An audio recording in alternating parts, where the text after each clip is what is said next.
This is the Money in the Bank conference room. The real Money in the Bank briefcase is on the roof. Non, ils vont pas faire ça. Elias, quoi? Mais quoi? Quoi? Non, ils ont pas... Mais c'est... Mais...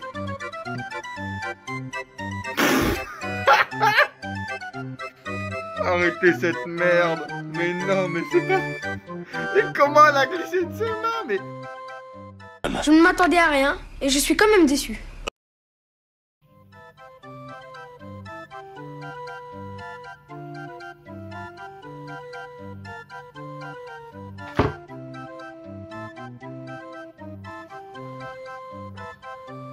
Ça y est, on est le 11 mai, les gars.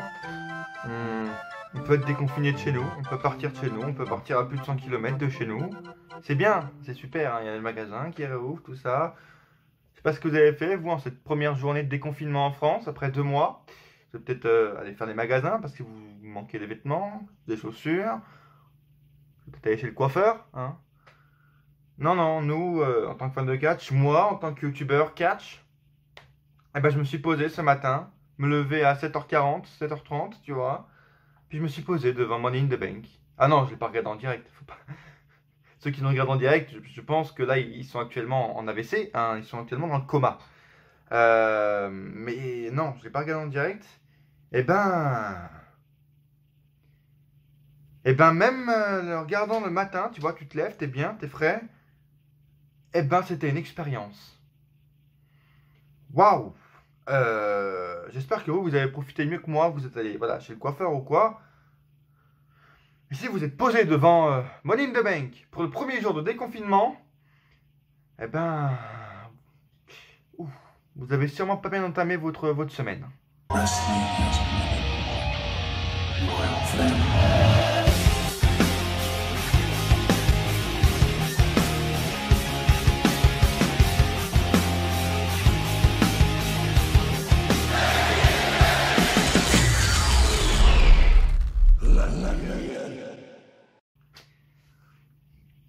Waouh! Bienvenue les amis sur cette review de Money in the Bank 2020.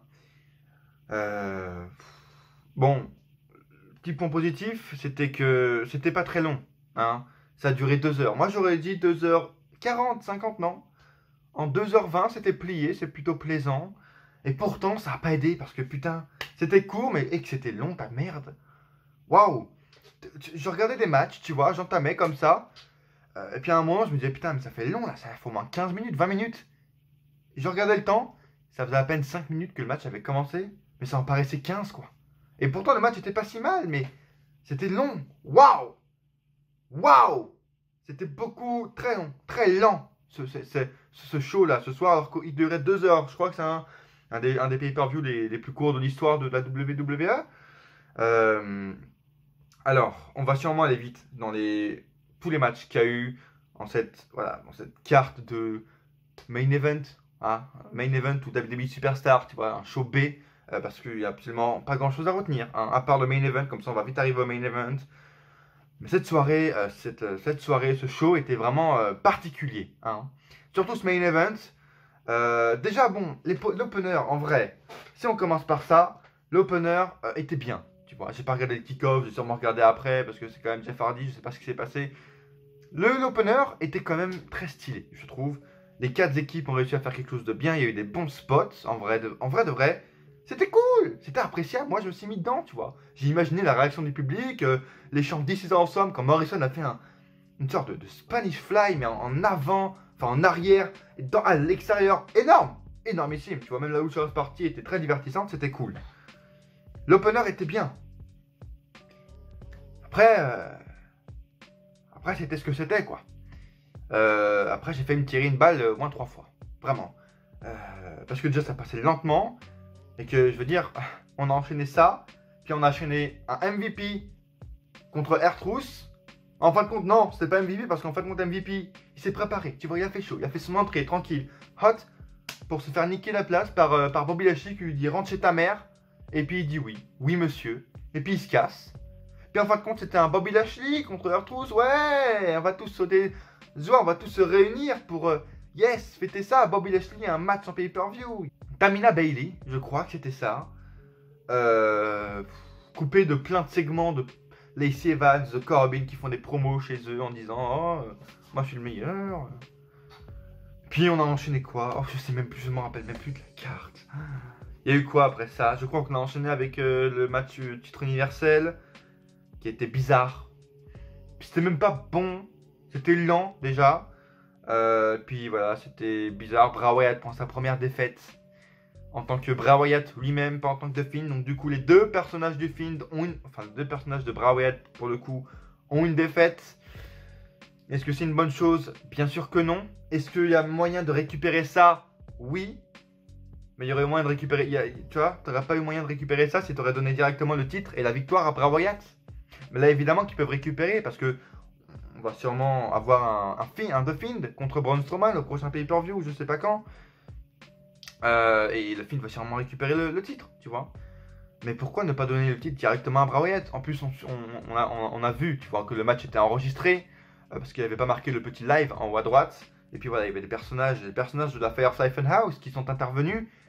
Et ils auraient pu faire des trucs, tu vois, divertir Strowman. Non, victoire de Strowman parce que oh, Braun, super fort. Oh, attends, c'est pas n'importe qui, Braun Strowman. C'est pas comme si c'était un champion par défaut, tu vois. Parce que Roman Reigns n'est pas là et parce que t'as pas le droit de citer Roman Reigns. Non, pas du tout. Bref. Et puis on a vu cette chose, ce main event de 2 matchs en même temps. Les gars débutent avec, en plus, les gars font leur entrée dans un gymnase, leur entrée dans, tu vois, dans le hall d'un immeuble. On se croirait dans un show de catch, un gala de catch au nord de la France, tu vois. En 2009, gala de catch au nord de la France, filmé comme de la merde, présenté sans aucune réaction, aucun public. Voilà, Lacey Evans, ouais, yes. Et l'autre arrive, vas-y, viens, présente-toi à côté de lui, parce que c'est vrai que vous allez vous affronter. Mais c'est vrai que vous pouvez vous mettre à côté, tu vois, à côté, en rang, comme si on était en classe, tu vois, en rang, côte à côte. Un putain de gala de catch en 2009 au nord de la France. Une entrée dans une salle de sport, un hall d'immeuble. Chaque fois que j'y repense, wow, ouais, c'était une expérience. Mais ça va, ça s'est bien passé, ça va. J'ai perdu 200-300 neurones à peu près, mais ça va, je m'en sors bien. Dites-moi vous dans les commentaires ce que vous avez pensé de ce pay-per-view, si vous l'avez vu en direct ou pas. Si vous l'avez vu en direct et vous regardez encore cette vidéo, ça veut dire que vous n'êtes pas dans le coma, donc c'est un exploit, bravo à vous. Dites-moi dans les commentaires ce que vous avez pensé de ce main event. Laissez un like si vous aimez ce que vous voyez et abonnez-vous dès maintenant. Merci pour les retours dans la dernière vidéo pronostic des dernières tier lists. N'hésitez pas à aller les voir d'ailleurs. Mes tier lists qui sont sortis, j'ai sorti 2 tier lists pardon déjà. D'autres vont sortir, d'autres projets également vont sortir. N'hésitez pas à vous abonner pour ne rien rater les potes. Insta, Twitter, c'est là où j'ai réagi en direct, tu vois, à ce show, ce pay-per-view. J'ai laissé 2-3 tweets, tu vois. Insta également, je poste, voilà, pour cette fin de confinement, j'ai posté 2-3 trucs. N'hésitez pas à aller voir ça, tout est dans la description. Et abonnez-vous, laissez un like si vous aimez ce que vous voyez, c'est le plus important. Le meilleur moyen d'augmenter la référence et voilà, de me faire évoluer si vous aimez la chaîne Darren Ennis Catch, les gars. Allez, bah écoutez, j'ai pris 2-3 notes, je crois. J'étais tellement, waouh. Je me suis arrêté au McIntyre Rollins, tu vois, parce qu'après j'étais déjà dans un coma artificiel. Puis après j'ai vu le main event, j'ai pris aucune note. Donc on va essayer de s'en rappeler un peu, même si voilà, mon cerveau essaie d'oublier, tu vois, les mauvaises choses. On va essayer. On a commencé, l'opener du coup était bien. Un match pour le titre par équipe. New Day affrontait Forgotten Sons, la Lucha House Party et les Miz et Morrison. Écoutez, franchement, putain, j'ai bien aimé ce match. Je sais pas combien de temps il a duré. Je crois qu'il a duré 12 minutes, mais il paraissait plus long, mais tu vois, c'était pas désagréable. Il a paru plus long que 12 minutes, moi j'aurais dit un bon 15-20. Mais c'était cool. Opener pour bien commencer. Moi j'imaginais vraiment, tu vois, les chants du public en disant, avec des chants d'ici ensemble, tu vois. Vraiment, il y avait des bons spots, de la bonne alchimie entre les 4 équipes. Les 4 ont fait du plutôt bon travail, ont réussi à builder quelque chose, tu vois, à builder du momentum chacun. Quand Morrison a fait son Spanish Fly, comme je vous l'ai dit tout à l'heure, Alex Ardung, c'était un truc de malade. J'ai vraiment réagi tout seul devant mon écran, mais c'était un truc de fou. La Lucha House Party également était bien divertissante pour le coup. Très content que, si vous avez suivi un peu Lince Dorado, sur son compte Twitter et Twitch, le mec, il a passé 6 heures à faire sa propre tenue, son propre masque, tu vois, en mode Power Ranger, tout ça. Il a passé 6 heures, tu vois, ça me fait plaisir qu'il ait fait un peu quelque chose dans son match, tu vois, parce que le pauvre, s'il aurait duré 6 heures pour faire un match de 5 minutes et prendre le pin, ça m'aurait fait pitié pour lui, tu vois. Le mec, il a fait quelque chose, c'est bien, ils ont réussi à faire quelque chose. Les 4 équipes ont été cool. Les Forgotten Sons, encore une fois, j'aime vraiment bien. C'est pas eux qui ont pris la victoire. Ils n'ont pas pris la défaite non plus, donc c'est plutôt une bonne idée pour les conserver forts, tu vois. Non, Miz et Morrison également ont apporté un bon momentum. À un moment donné, j'ai cru qu'ils allaient gagner. En fin de compte, non. C'est le New Day qui conserve, évidemment, parce que bah, règne court. C'est le New Day. De toute façon, ces titres n'ont plus aucun intérêt. Parce qu'ils sont défendus en match simple. Et puis, est-ce que vraiment ça a du prestige de prendre ces titres par équipe? Réellement, c'est une question que je me pose. Est-ce qu'il y a encore un intérêt dans ces titres par équipe, que ce soit de Raw ou de SmackDown, ou même titre intercontinental? Ça n'a plus aucun intérêt. Donc écoutez, le New Day conserve les titres. Si vous voulez. Voilà. Franchement, j'ai bien aimé. J'ai bien aimé, je mettrai un bon 7-8. Tu vois, mes notes finales, je vais essayer parce que ça fait plusieurs fois que je dis ça, mais j'y arrive, je le fais pas. Là, je vais essayer de prendre des notes, de prendre mes notes, tu vois, mes notes à moi, et de vous les mettre ce soir ou demain sur Twitter. Donc n'hésitez pas à me suivre sur Twitter et Insta. Je vous mettrai les notes officielles sur 10 de tous ces matchs ce soir. Mais je mettrai, de base, je mettrai un bon 7-8. Un bon 7-8 sur 10. Et c'est clairement le meilleur match de la soirée. On enchaîne et là c'est parti. On part dans un coma, on commence à plonger, nos yeux commencent à être lourds, très très lourds, nos paupières commencent à être très lourdes, tu vois, on commence à somnobuler un peu. À somnobuler, ce mot existe, je ne sais pas. MVP affronte R-Truth, mais en fin de compte non. R-Truth, bon c'était un peu marrant, voilà, ce match a tourné un peu au comique parce que R-Truth a commencé à faire son entrée comme s'il y avait de la foule. Tu vois, what's up, il demande le public, il demande ouais merci pour la réaction, etc. MVP arrive ensuite. 2-3 mots qui s'échangent entre MVP et R-Truth. Et puis là, à un moment donné, t'as Bobby Lashley qui arrive. Je sais pas pourquoi. Il est là. Il arrive après s'être refait mettre le cul en place par un chiropracticien. Un petit coup de cul, un petit coup de marteau dans le cul. Et puis il est de retour. En bonne et due forme, notre petit Bobby Lashley. Sans Lana, tu vois, parce que. Non, faut pas la montrer. Il arrive et puis il dit bon, MVP, casse-toi, j'en ai marre de toi. Et MVP fait oui, monsieur. Tu vois, il se baisse même. Tu vois, il fait oui. Voilà, à genoux devant oui monsieur, je vais me casser, je me suis préparé physiquement, mentalement, j'ai fait mon entrée, je suis chaud, mais je vais me casser dans la vestiaire parce que c'est vrai que je sers à rien. Et à quoi ça va servir à Bobby Lashley d'affronter R-Truth?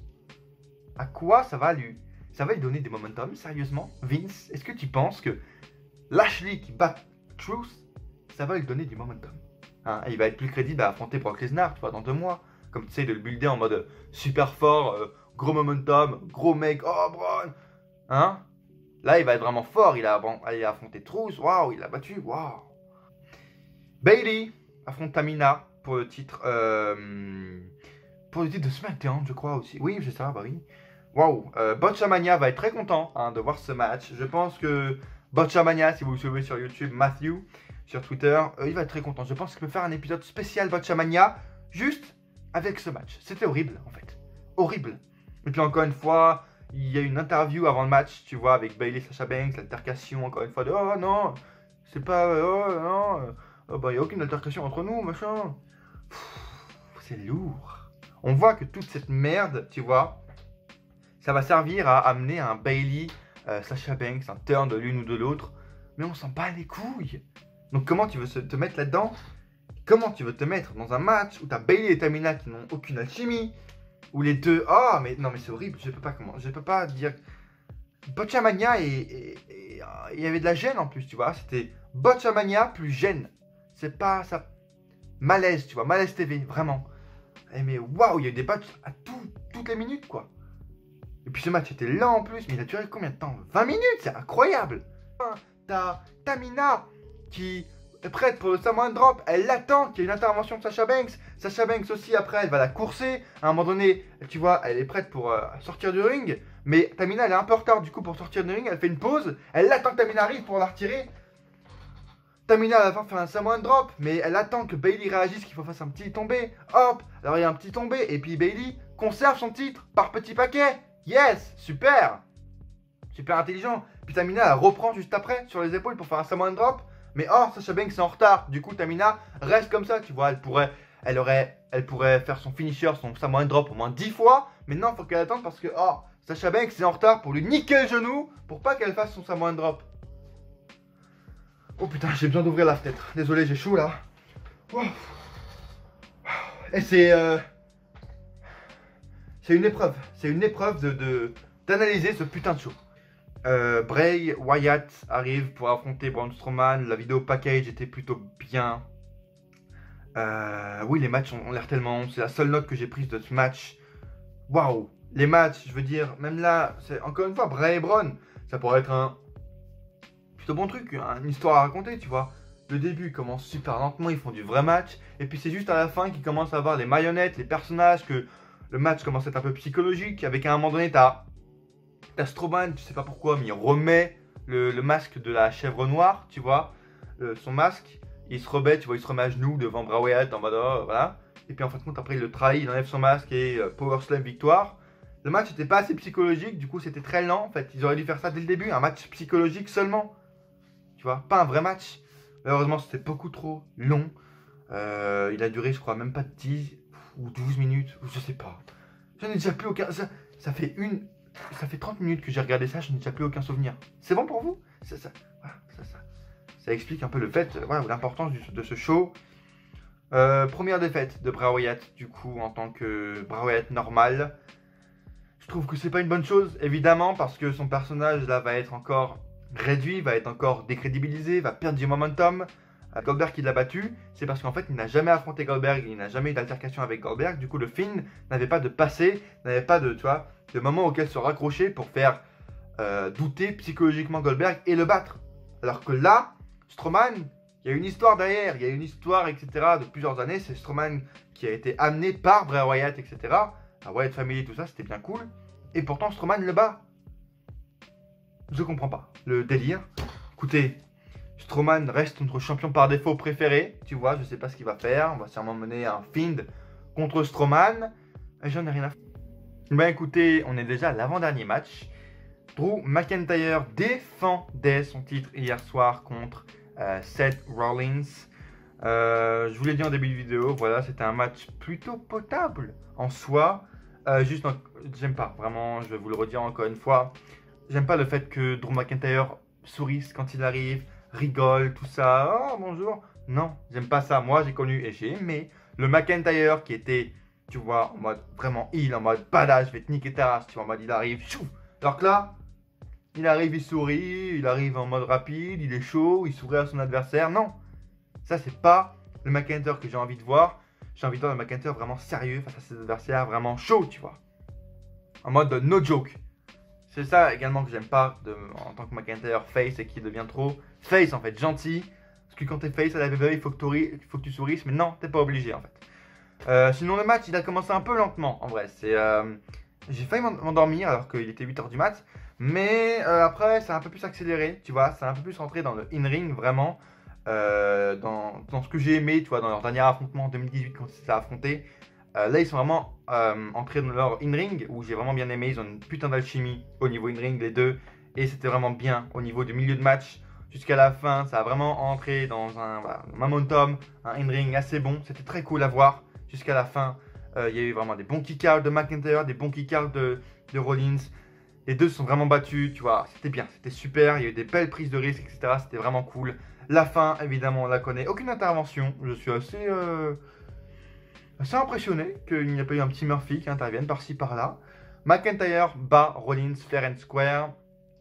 Quelle est la suite pour Rollins maintenant? À la fin du match en plus, t'as Rollins qui serre la main de McIntyre. Est-ce que c'est la fin du personnage Rollins? D'ailleurs, oui, Rollins, j'ai oublié de vous le dire parce que j'ai pas pris de notes. Il a un nouveau theme song maintenant. Une nouvelle musique d'entrée, c'est bien, je trouve. Beaucoup de gens m'ont demandé. C'est vrai qu'il a changé de gimmick.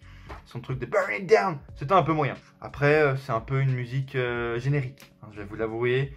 Moi, j'aurais voilà, un peu plus une musique encore plus religieuse avec peut-être des paroles de prêtres, je sais pas. Là, c'est un peu une musique générique qu'on aurait pu trouver dans WWE 2K20, tu vois, tout buggé. Et bon, ça change, peut-être qu'ils vont l'améliorer ou je sais pas, mais ça change, au moins, tu vois. Et également, un commentaire que je voulais faire, que j'ai remarqué, tu vois, encore plus, c'est Samoa Joe en fait. Samoa Joe, ça me fait chier de le voir dans des conditions comme ça, quoi. Samoa Joe mérite tellement mieux. Là, voilà, pour ceux qui n'ont pas vu, en fait, il est au commentaire en ce moment. Samoa Joe, après sa blessure, le mec est revenu en tant que commentateur à la WWE. comme il a été avant qu'il revienne, avant qu'il se reblesse, il était encore commentateur. Et ça me fait chier pour lui. Putain, là le mec pourrait revenir et être le numéro 1 challenger au titre VVE, tu vois. Et détruire tout à la VVE, à la Raw. Et le mec revient, il est commentateur à côté de Tom Phillips, Byron Saxton. Et puis il commente un match de Rollins, alors que justement, avant de se blesser, le mec est en rivalité avec Rollins et Murphy. Mais le mec, non, il commente comme ça, normal. Ça me fait chier en fait. Putain, le mec mérite tellement plus, quoi. Le mec pourrait être votre visage actuellement à Raw. Avec McIntyre. Et ça c'est quelque chose qui m'emmerde vraiment beaucoup pour lui. Il pourrait tellement devenir... Mais putain, tu mérites mieux, mec. Bref, dites-moi en commentaire ce que vous avez pensé de ce dernier match réel. Avant qu'on passe à l'événement principal de cette soirée.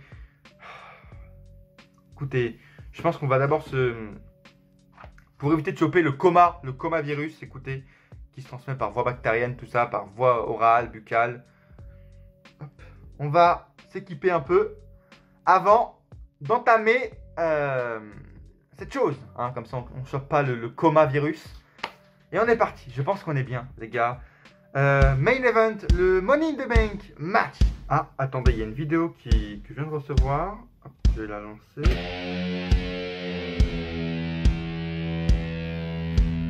Oh, ah. Oh, je ressens une force tout d'un coup là. Aïe, mon cerveau. Ah.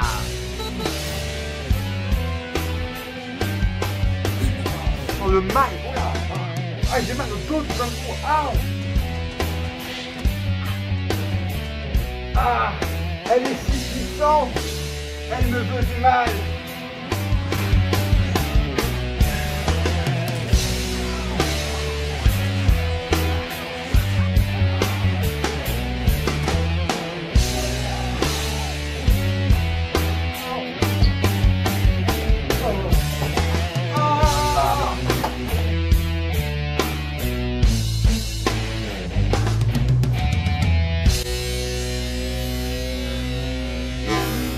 Personne n'avait encore ouvert cette porte de YouTube France à cet homme, à cette chose.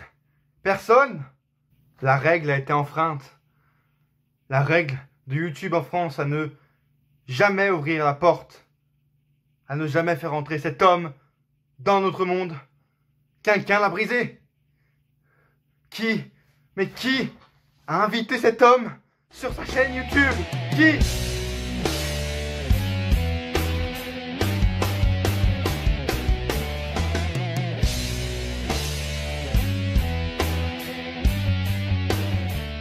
Plus jamais s'en débarrasser, non, c'est fini. Il sera toujours là dans nos vidéos à nous monter. Il sera toujours là. C'est trop tard. Il fallait pas ouvrir cette porte du YouTube 4. Il fallait pas ouvrir cette porte à cet homme.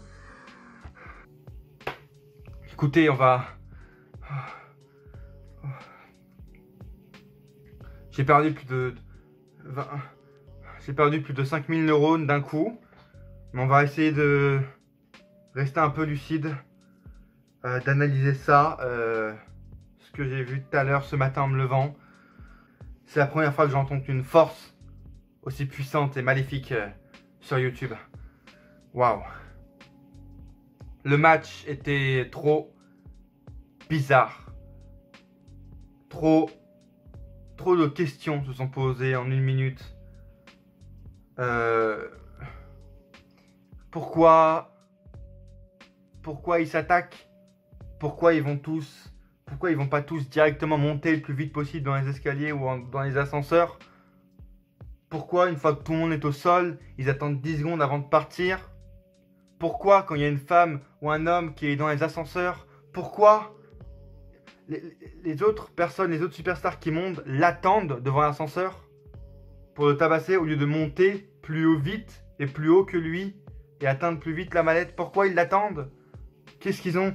Pourquoi ils vont dans des salles de réunion où il n'y a pas la mallette? Pourquoi ils s'enferment tous dans une salle où il n'y a rien? Pourquoi ils ont fait? À quel moment Shayna Baszler, Aleister Black, Rey Mysterio font une bagarre de bouffe? Une bagarre de bouffe? Mais d'où ça vient? On n'aurait jamais dû ouvrir la porte à cette entité. Je pourrais même pas tout vous résumer parce que il y a déjà eu tellement de choses. Parce que c'était un truc comme la Firefly Funhouse match à WrestleMania, etc. C'était filmé cinématographiquement avec beaucoup de cuts, des fois très indigérables, très mal filmé parfois alors qu'ils ont eu du temps pour le filmer. Tellement d'incohérences et tellement de choses qui sont passées incohérentes. Pourquoi ils se battent alors qu'ils peuvent juste monter? Pourquoi dès qu'il y en a un qui est au sol, pourquoi il y en a un qui attaque un autre alors qu'il peut juste partir? Pourquoi ils n'ont pas tous pris l'ascenseur d'un coup, vu qu'il y en a 20 000? Pourquoi Shayna Baszler qui disparaît dans le match, au bout de 10 minutes, on la voit même pas sur le ring, quoi. Shayna Baszler, on la voit même pas arriver sur le ring. Genre la bagarre de bouffe, ça l'a fini. La bagarre de bouffe, ça a terminé Shayna Baszler, c'est trop fort pour elle, quoi. Oh merde, quoi. Oh non, et puis la fin du match est terrible. T'as 3 superstars féminines, 3 superstars masculines. Il y a Asuka, Nia Jax, Lacey Evans. Déjà, les 3 que je voulais juste tout pas voir, en fait. Mais il reste 20 minutes sur elle. Déjà plus de 20 minutes sur Asuka, sur Nia Jax. Ça devient long. La fin est... Et puis ils font gagner Asuka. Et puis c'est exactement ce qui... Enfin non. C'est soit Shayna Baszler, soit ma petite Dana Brooke qui a décroché la mauvaise mallette. Comment tu peux être... Pourquoi vous êtes dans une salle? Pourquoi vous mettez... Le seul truc... Parce que ça a été tourné en comique, on y attendait. On y attendait. Voilà, on sait maintenant qui a construit cette chose. On savait que ça allait être tourné en comique. Notamment le caméo avec Vince McMahon. Et bah même les caméos, j'ai été déçu. Vince McMahon, je m'attendais à un You're Fired. Je m'attendais à une droite de Vince. Je m'attendais à... qu'il y ait des altercations, il s'est rien passé. Mais c'était Jay et Brian, il s'est rien passé d'autre. Ils sont venus, pardon. Rien. Mais puis ils sont repartis, ils ont laissé Vince avec son crâne de tyrannosaure. Voilà, bon, d'accord. Même le caméo, j'ai été déçu. John Laurinaitis, qui vient. Paul Heyman, j'ai été déçu également. Bon. Voilà, le seul truc comique qui était très drôle, c'est Otis. Et est-ce qu'il mérite pour ça? En vrai, oui, parce que c'est lui qui a rendu le truc super, en fait. C'est la seule chose qui m'a fait tenir jusqu'à la fin de ce truc, c'est Otis. Avec la bouffe, avec ses oh yeah, ses segments avec la bouffe, avec les autres femmes, avec les autres catcheurs, c'est énorme. C'est trop bien. Moi, j'aurais voulu un caméo entre Vince et Otis. Là, ça aurait été drôle. Là, ça aurait été drôle. Mais c'était quand même comique et c'est juste Otis qui a fait tout le match. On peut dire ce qu'on veut, c'est Otis qui a fait... qui a rendu comique, qui a rendu intéressant tout ce segment plein d'incohérences de partout. Jeff Hardy, pas Jeff Hardy, Aleister Black et Rey Mysterio sont morts du coup. Ça, mais c'est horrible. Mais si vous savez pas faire, faites-le pas. Est-ce que c'était quoi en fait le délire avec Aleister Black et Rey Mysterio? Est-ce que quand Corbin les a balancés, est-ce on devait comprendre qu'ils sont passés par-dessus le QG, du coup ils sont tombés du haut du QG jusqu'au sol? Est-ce que c'est ça qu'on devait comprendre? Bah alors si c'est ça qu'on devait comprendre, tu devais pas mettre un son de matelas, je sais pas ce qu'ils ont mis comme son en arrière-plan. Tu aurais dû pas mettre le son de l'impact une seconde après, parce que ça met pas une seconde pour descendre un immeuble comme ça. Ça met pas une seconde. Et puis en plus, le pire c'est qu'après c'est con, ils ont fait des plans en drone et qu'on a vu qu'à côté du ring, il y avait plein de matelas et que c'était large pour pas qu'ils tombent, tu vois, normal. Donc vous êtes niqués en fait. Il les a balancés. C'est quoi? Bref, je sais pas comment vous le résumer les amis. Il faut le voir pour croire que Shayna Baszler a fait une bataille de bouffe. Pour croire que à un moment donné t'as AJ qui... AJ qui rencontre Undertaker et puis il ouvre une pièce, il y a la tombe de Undertaker, il y a tout est bleu avec l'Undertaker, Aleister Black enferme dedans et puis AJ en sort, on sait pas comment.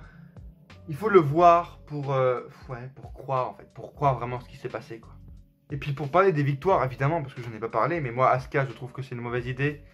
T'aurais dû donner à Dana Brooke aurait dû mériter, même Shayna Baszler, parce que bon ça aurait été pareil. C'était le truc logique, quoi. Shayna est bookée en forte, ok, Shayna. Non. Ah, même au niveau des storylines, Lacey Evans qui pendant des jours et des jours nous fait croire qu'elle a tous les plans du QG, de tout ça, qu'elle connaît tous les plans, les secrets, machin. Pourquoi, dès que le match commence, elle part par ailleurs, elle part là où il y a tout le monde, vers les ascenseurs, tout ça. Si tu connais tous les plans, je sais pas, prends une autre sortie, prends un autre escalier pour esquiver tout le monde et pour aller plus vite vers le haut. Ils ont même pas pensé à ça. Non. Asuka qui gagne, j'ai pas envie de la voir championne, même si c'est de la meilleure dans ce qu'elle fait actuellement, elle est très forte. Mais Asuka en ce moment n'est pas du tout dans le mood d'être une championne, elle est avec une équipe. Et je la vois pas du tout championne. Rebattre Becky Lynch, sachant qu'elle a déjà été battue une fois, elle l'a battue, non. On veut pas une revanche Becky-Asuka, on veut pas ça. Que va devenir Shayna Baszler parce qu'elle a été effacée, comme je vous l'ai dit, au bout de 10 minutes de match, elle est même pas rentrée sur le ring, quoi. Shayna, elle est même pas entrée sur le ring. Rien. Et pour Otis, écoutez, je crois que c'est la chose la plus ridicule que j'ai vue de toute ma vie. Ce moment où t'as les deux, Corbin et Styles, qui décrochent la mallette en même temps. Et puis Elias arrive, tu sais pas de où il vient, il est là. Elias, il fout un coup de guitare dans le dos de Corbin, il tombe. AJ est là, tu vois, donc il la soulève pour dire qu'il l'a. Donc même s'il l'a fait tomber, même si je l'a fait voler par un aigle, par un corbeau, par Dieu, il l'a dans les mains, il l'a décroché, du coup peu importe ce qui se passe après, et il l'a gagné. Non, la cloche ne retentit pas, rien ne se passe, il la lance, et puis il la lance même pas en fait, parce qu'il la soulève juste et il la perd des mains, tu sais pas comment il la perd des mains, et elle tombe sur Otis. Otis Dozovic est votre nouveau Mr. Money in the Bank. Eh ben, je m'attendais à rien, mais je suis quand même déçu. Mais on sait très bien que ça va partir en couille avec sa mallette, qui va cacher pour les titres par équipe ou quoi. Donc encore une fois, une année encore une fois de Mr. Money in the Bank gâché, parce que Asuka va sûrement gâcher, cacher, elle va pas réussir, et Otis va cacher pour les titres par équipe, on le sait. Et surtout, ce que j'aime pas, c'est qu'il a gagné, mais il a même pas été montré fort, parce que bon, il a juste combattu avec de la bouffe tout le long. Voilà, dès qu'il y avait de la bouffe devant lui, là, il a été en transe. C'était très drôle, mais voilà à quoi il est résumé, votre peut-être futur champion du monde. Et puis, il a même pas été montré fort, parce qu'il pouvait même pas monter sur une échelle. Du coup, il l'a gagné, mais par chance. Du coup, si on a un nouveau champion, bah, il va être champion, mais par chance. Ni par mérite, ni parce qu'il l'a gagné. Il a juste eu de la chance que la mallette soit tombée sur lui, parce qu'il a même pas pu monter sur l'échelle, parce qu'il est trop gros. Hein? Oui. Voilà. Je ne m'attendais à rien, mais je suis quand même déçu. C'est comme ça que je vais finir. Merci de m'avoir suivi. Commentez, les gars. Dites-moi tout ce que vous avez pensé de ce Money in the Bank, de ce match Money in the Bank qui, je pense, va rester dans les mémoires, va rester dans les annales, comme l'un des matchs les plus fous de l'histoire de la WWE. Merci de m'avoir suivi. Abonnez-vous dès maintenant, laissez un like. Laissez un like maintenant, les gars, je vous attends. J'attends qu'on bombarde de likes cette vidéo si vous voyez, pour me soutenir dans peut-être mon futur combat. Si cet homme là qui m'a attaqué revient dans mes futures vidéos, laissez un like si vous avez aimé, et pour me soutenir, abonnez-vous et allez sur tous mes réseaux, Insta, Twitter, Facebook, pour me suivre dans les futurs jours de ce qui va se passer à Raw, à SmackDown, etc. Allez me suivre sur tous les réseaux. Merci, et à coup sûr, on se retrouve dans une prochaine vidéo. Ou pas.